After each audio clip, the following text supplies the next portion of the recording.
Hello everyone, and welcome back to our channel.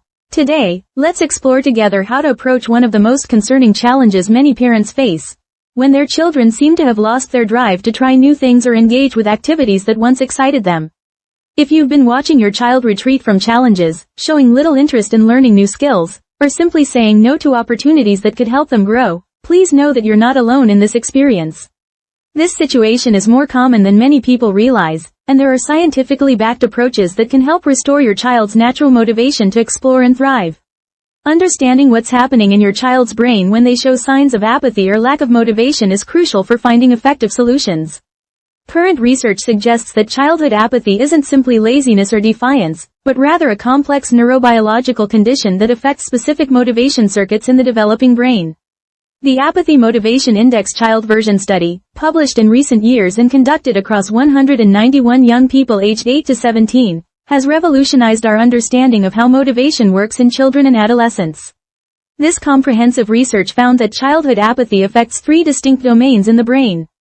First is behavioral activation, which controls a child's willingness to initiate and sustain goal-directed activities. Second is social motivation, which governs their drive to connect with peers and engage in collaborative activities.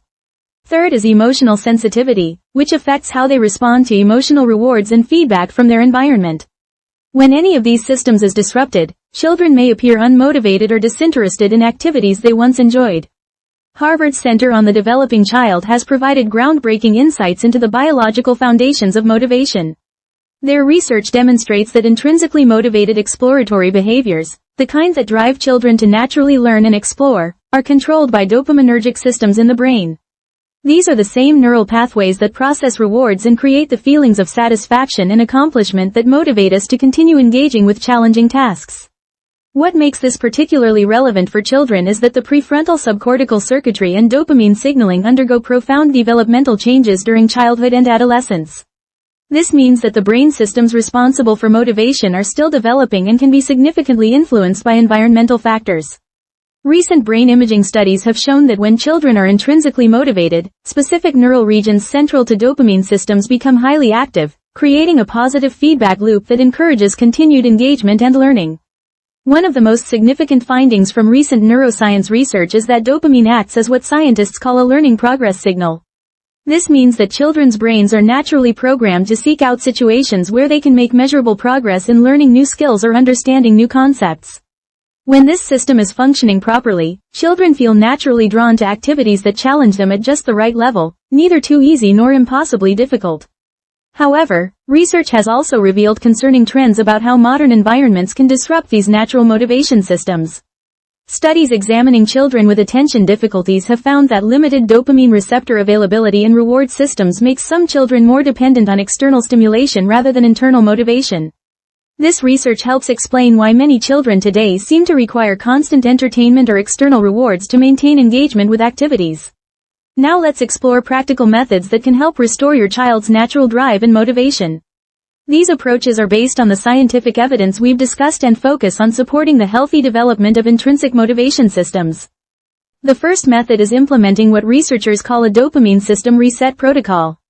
This involves temporarily reducing high-stimulation entertainment and digital media for about 7 days to allow your child's natural reward systems to recalibrate. During this period, replace screen-based activities with nature-based exploration that naturally stimulates curiosity and wonder. The key is introducing unpredictable but achievable micro-challenges daily, such as finding specific types of leaves, building structures with natural materials, or solving simple outdoor puzzles. Start with 15-minute sessions and gradually extend them to 45 minutes as your child's attention and engagement naturally increase. This method works because it removes the artificial stimulation that can overwhelm developing dopamine systems and allows natural curiosity to emerge. The second approach focuses on creating a learning progress tracking system that makes your child's growth visible and meaningful. Research shows that children are motivated by seeing their own progress, so create visual markers for any skill development they're working on. This could be as simple as marking improvements in drawing, tracking new words they've learned, or documenting physical skills like riding a bike or playing a musical instrument. The key principle here is using what scientists call prediction error, introducing tasks that are slightly challenging but definitely achievable. This optimal level of difficulty keeps the dopamine system engaged without creating frustration or learned helplessness. Celebrate the learning process itself rather than just final outcomes, and track your child's intrinsic reward experiences by paying attention to their emotional responses when they master new skills. Implement daily 10-minute progress documentation sessions where your child can reflect on what they've learned or improved. The third method involves creating an autonomy-supportive environment that honors your child's developing need for self-direction. Research consistently shows that intrinsic motivation requires three key elements: autonomy, mastery, and purpose. For autonomy, offer meaningful choices in at least 3 different daily activities. This doesn't mean letting children do whatever they want, but rather providing structured options that allow them to exercise agency within appropriate boundaries. Avoid using external rewards for activities that could be intrinsically motivating, as research shows this can actually undermine natural motivation. Instead of giving instructions, use curiosity-driven questioning that encourages your child to think through problems themselves. Create a safe failure environment where mistakes become learning opportunities rather than sources of shame or disappointment. Research suggests restructuring about 50% of adult-directed activities into choice-based exploration opportunities. The fourth approach focuses on social motivation restoration through carefully structured peer interactions. Current research indicates that children are often more motivated by peer modeling and collaboration than by adult instruction.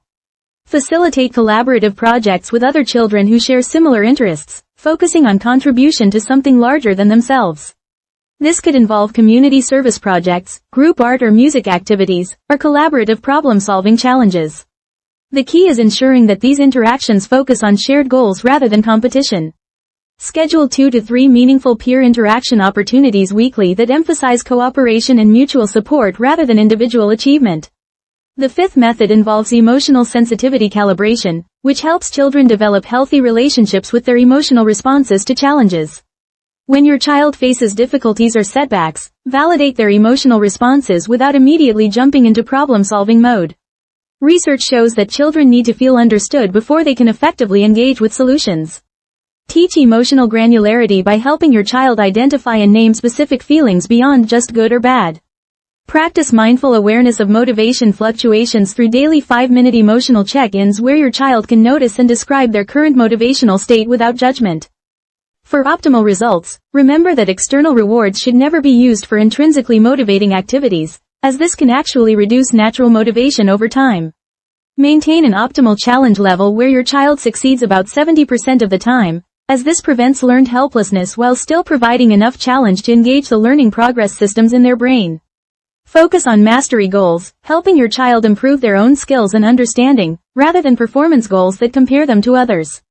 Most importantly, create environments where natural curiosity can emerge spontaneously without pressure or forced enthusiasm. To summarize what we've discussed today, let me share the key points that can help you support your child's natural motivation. First, childhood apathy often stems from disrupted dopamine motivation circuits in the developing brain, not from laziness or defiance. Understanding this helps us approach the situation with compassion and appropriate interventions. Second, intrinsic motivation requires 3 essential elements: autonomy, which means having meaningful choices; mastery, which involves making visible progress in skills that matter; and purpose, which connects activities to something larger than themselves. Third, digital overstimulation can block the natural learning progress signals that motivate children to engage with challenging activities, making periodic digital detoxes beneficial for motivation restoration. Fourth, peer collaboration often activates social motivation more effectively than adult direction, suggesting that carefully structured group activities can be more motivating than individual instruction.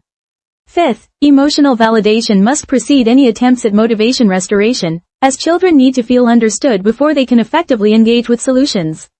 Sixth, maintaining an optimal challenge level with about 70% success rate helps sustain engagement while building confidence and competence.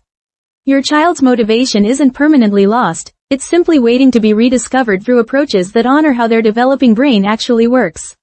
The scientific research gives us hope that with patience, understanding, and evidence-based strategies, you can help your child reconnect with their natural drive to learn, explore, and engage meaningfully with the world around them.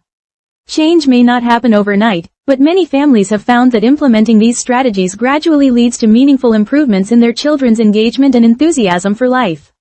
If today's discussion provided any support or new insights for your family's journey, please hit the like button to help other parents discover this information. If you'd like to continue learning about mental health and child development together, please subscribe to our channel for more evidence-based content. Remember that supporting your child's motivation is a process that requires patience and consistency, but the research shows that positive change is definitely possible.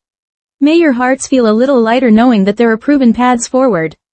Thank you for listening until the end today, and remember that you're doing important work by seeking to understand and support your child's developing mind.